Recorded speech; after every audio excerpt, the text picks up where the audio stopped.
नमस्कार, मी मयुरी वर्मा, विकास समाचार मध्ये आपलं स्वागत। पालघर जिल्ह्यात चित्रपटांसाठी ऑडिशन देण्याच्या बहाण्याने एका तरुणीचे नग्न व्हिडिओ शूट केल्याप्रकरणी एका महिलेसह एकूण 3 जणांना पोलिसांनी अटक केली आहे। माध्यमांनी दिलेल्या माहितीनुसार पीडित तरुणी 18 वर्षाची असून अभिनेत्री बनण्यासाठी ती मुंबईत आली। सध्या ती वसईत राहते।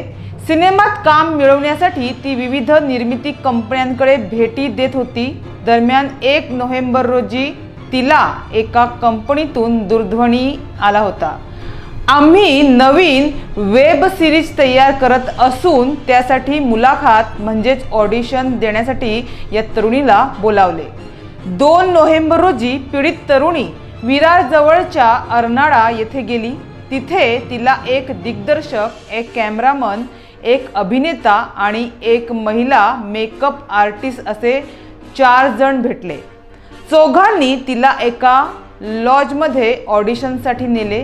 तिथे तिला काही दृश्ये चित्रित करायची आहेत असे सांगून तिला फसवून अश्लील कृत्य करण्यास भाग पाडले। ही दृश्ये केवळ ऑडिशनचा भाग असून त्याचा कुठेही वापर केला जात नाही असं तिला सांगण्यात आलं। तसेच सिनेसृष्टीत असं करावं लागते असे तिला सांगितले। मात्र यानंतर तिला या कंपनीमधील कुणाचाच कॉल आला नव्हता। दरम्यान तिची दृश्ये विविध अश्लील संकेतस्थळावर प्रसारित केल्या जाणाऱ्या वेब सिरीजमध्ये टाकण्यात आल्याची माहिती तिला तिच्या ओळखीच्या लोकांकडून मिळाली।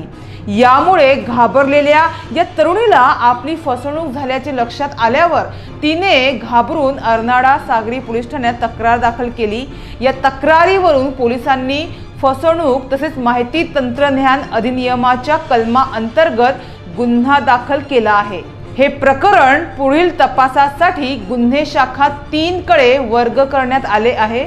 या प्रकरणी तांत्रिक तपास करून अनुज कुमार जयस्वाल वय वर्ष 30, सरजू कुमार विश्वकर्मा वय वर्ष 25 तसेच 33 वर्षीय महिला आरोपी यांना अटक करण्यात आली आहे।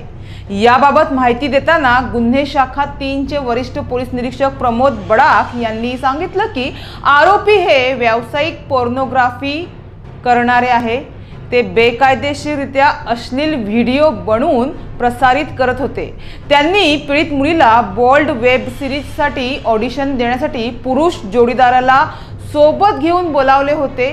पहिल्यांदा त्यांनी साधारण ऑडिशन केलं आणि दुसऱ्या वेळी पुन्हा बोलावले तेव्हा पीडित तरुणी आणि तिच्या मित्राला प्रणय दृश्याचे ऑडिशन करायचे आहे असे सांगून संभोग करण्यास भाग पाडले। हे केवळ ऑडिशनचा भाग आहे असे सांगण्यात आले होते।